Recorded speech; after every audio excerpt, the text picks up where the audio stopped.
Ahmad Andri. Bintang. Fitra. Muhammad Malik.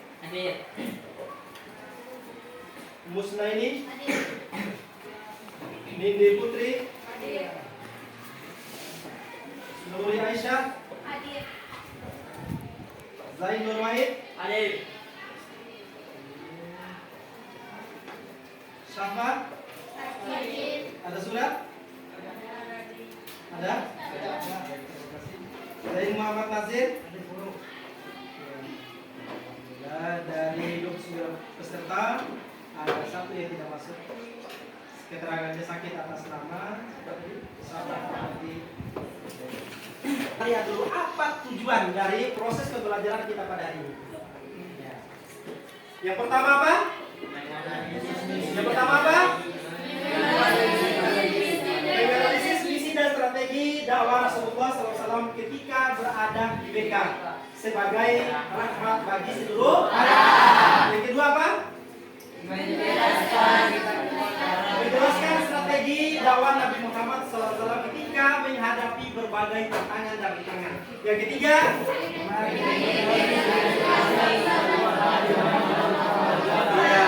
identifikasi keberhasilan dakwah Nabi Muhammad SAW ketika berada di Mekah. Baik. Jadi materi yang hari ini ada keterkaitan dengan materi yang kita pelajari pada minggu yang lalu. Sebelum kita lihat slide ini ataupun sebelum kita berikan komentar dari ada slide gambar depan, kira-kira materi minggu yang lalu menceritakan tentang apa? Ya, coba Nasir. Menceritakan bagaimana kondisi Mekah, Paris, dari sisi kebudayaan misalnya menyembah berhala, berjudi, minum khamar, berzina, memberi hidup bayi perempuan, siap bercerai atau berkelahi. Ya, jadi materi yang kita bahas pada hari ini ada keterkaitan, ada hubungannya. Minggu yang lalu kita menceritakan bagaimana kondisi bangsa Arab sebelum Islam. Salah satu contohnya tadi adalah budaya mereka mengubur hidup bayi perempuan. Berdagang, bertani, dan beternak, lalu berpindah dari satu tempat ke tempat yang lain. Sedangkan aktivitas masyarakat berdagang, berniaga, mengadakan lomba syair di tempat-tempat tertentu. Prestasi dalam bidang syair yang mereka peroleh akan memengaruhi status sosial mereka dalam kehidupan. Oke, mantap. Tepuk tangan untuk 3 orang. Baik ya. Jadi materi hari ini ada hubungan dengan materi yang sebelumnya pada minggu yang lalu. Baik, kita lihat di depan. Ini ada slide, ini adalah beberapa gambar sebagai ilustrasi dari proses dakwah yang dilakukan oleh Nabi Muhammad ketika berdakwah di Mekah. Jadi yang pertama kali Nabi lakukan itu adalah berdakwah di Mekah. Oke, konsentrasi. Jangan terlalu ingat masa lalu. Oke. Yang pertama, slide yang pertama menceritakan tentang apa? Ya, coba. Ilustrasi gambar buah hiro bersama Nabi Muhammad SAW. Iya, gambar pertama itu adalah sebuah ilustrasi, ada sebuah buah. Buah apa namanya? Yang kedua? Iya, jadi di situ ada ilustrasi Nabi Muhammad sedang menerima wahyu yang pertama. Surah apa yang diturunkan oleh Allah? Al-Alaq ayat 1 sampai 5. Oke, yang kedua? Oke. Nabi Muhammad sedang menyampaikan dakwah kepada sahabat-sahabatnya. Ya, ilustrasi itu adalah Nabi Muhammad menyampaikan dakwah kepada sahabatnya. Ilustrasi yang ketiga, coba. Ya. Seorang khotib sedang menyampaikan khutbah. Iya, seorang khotib atau seorang ustaz itu menyampaikan materi dakwahnya kepada para jemaah, beberapa para jemaah. Coba, slide yang ilustrasi gambar keempat. Hafiz. Nabi Muhammad berdakwah secara terang-terangan. Iya, gambar yang ini adalah menceritakan bahwa Nabi Muhammad sudah bisa berdakwah secara terbuka atau secara terang-terangan. Oke. Kenapa disebut dengan tanggung gajah? Apa keterkaitannya bahwa kelahirannya Nabi Muhammad disebut dengan tanggung gajah? Siapa masih ingat? Ayo. Oke, coba Hafiz. Ya. Iya, betul, tepuk tangan. Kali diterima oleh Nabi Muhammad adalah surah ayat 1 sampai 5 melalui malaikat. Kita sama-sama baca. Bismillahirrahmanirrahim.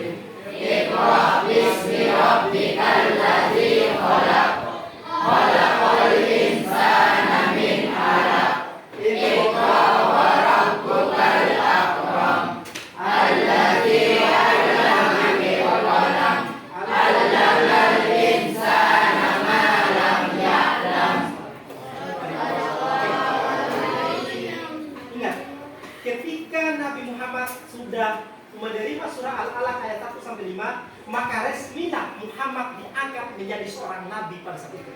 Diangkat menjadi seorang nabi dan rasul. Pertanyaannya, apa bedanya nabi dengan rasul? Diangkat menjadi seorang nabi, tapi belum diangkat menjadi seorang rasul. Karena Nabi Muhammad pada saat itu adalah baru menerima wahyu hanya untuk diri sendiri. Karena di sini tidak ada perintah untuk disampaikan kepada orang lain. You understand? Yes.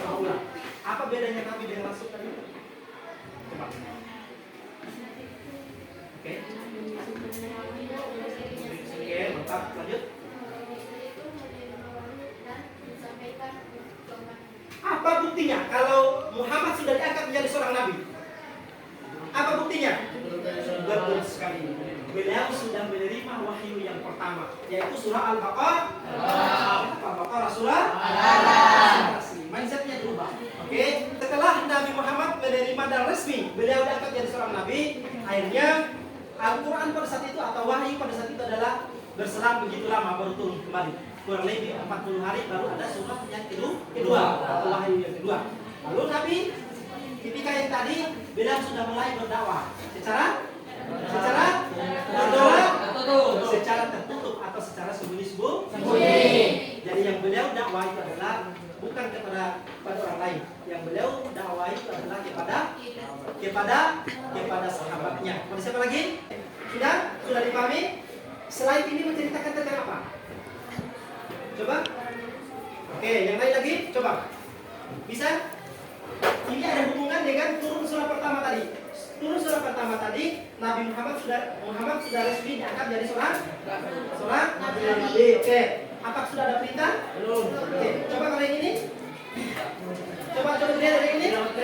Ya, ini adalah Quran surat Al-Hijr ayat 94 yang menceritakan bahwa Nabi Muhammad sudah bisa berdakwah secara ataupun secara terang. Coba baca terjemahannya, Hafiz. Coba. Poin selanjutnya, perhatian dan prioritas dakwah Nabi Muhammad SAW ketika berdakwah di Mekah. Coba satu orang jawab. Lalu baca, coba. Mengajarkan tahun Oke, bagus. Kedua. kondisi masyarakat Mekah, Oke, lanjut. memberi kabar tentang hari pembalasan, Oke, lanjut. merubah perilaku Coba, oke. Oke, stop dulu. Jadi yang diterima oleh Nabi Muhammad ketika Nabi Muhammad sudah mulai berdakwah secara terbuka, maka yang dialami oleh Nabi itu adalah para sahabat dan keluarganya menjadi siksa, ya, menjadi korban. Oke, lanjut. Masyarakat Arab takut kalau mereka menerima agama yang disampaikan oleh Nabi, maka akan hilang. Jadi lanjut. Itu adalah bukan hanya dari orang lain saja, termasuk dari pamannya sendiri. Itu adalah siapa pamannya Nabi? Berurusan dengan Nabi. Paman Nabi walaupun tidak seakidah dengan Nabi itu adalah Abu Thalib. Ya, itu adalah pamannya. Beliau tidak sampai meninggalnya, beliau tidak mengakui agama yang disampaikan oleh Nabi. Tapi satu unggulannya, beliau mendukung dakwahnya Nabi. Yang kedua, siapa pamannya? Siapa pamannya Nabi? Yang selalu bermusuhan dengan Nabi? Abu Lahab itu adalah pangkat pamannya, bukan orang lain. Tapi beliau selalu bermusuhan dengan Nabi. Bahkan dia itu adalah orang baik, orang pertama yang ingin membunuh Nabi. Jadi tantangan itu banyak. Salah satunya itu adalah ada ancaman, ya, ancaman ingin membunuh Nabi, ancaman terhadap para sahabatnya, bahkan para pembesar kafir Quraisy itu adalah ingin membunuh Nabi dengan harta, dengan wanita yang cantik pada saat itu yang tidak ada bandingannya, tapi Nabi tetap menolak. Ketika beliau berdakwah, yang pertama adalah sabar. Yang kedua, yang ketiga, kuat. Empat, tidak menjauhi kemungkaran. Yang kelima, apa yang kita peroleh? Coba. Ya.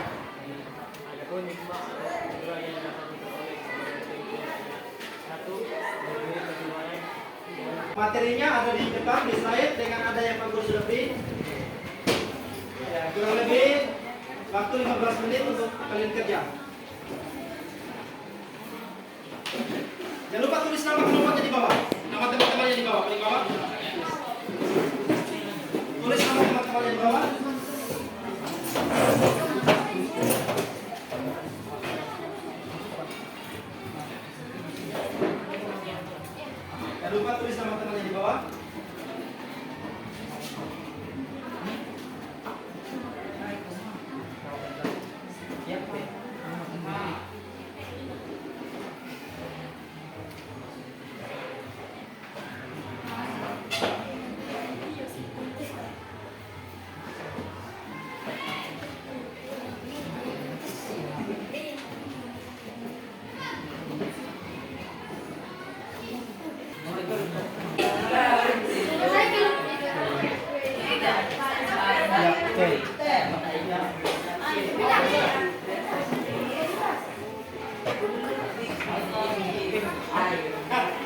Kerja kelompoknya berdua teman-teman. Coba baca. Yang lain dengar, kelompok yang lain dengar. Coba baca. Coba dengar. Oke lanjut.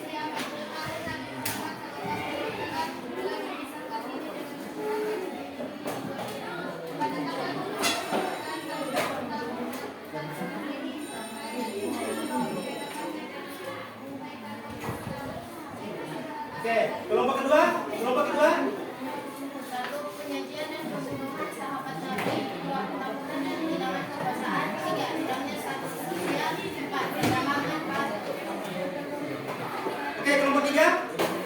Satu, penghinaan, ancaman, dan siksaan terhadap Rasulullah. Dua, penghinaan, ancaman, dan siksaan terhadap sahabat Rasulullah. Tiga, bujukan wanita dan takhta. Empat, membujuk untuk bertukar kesembahan.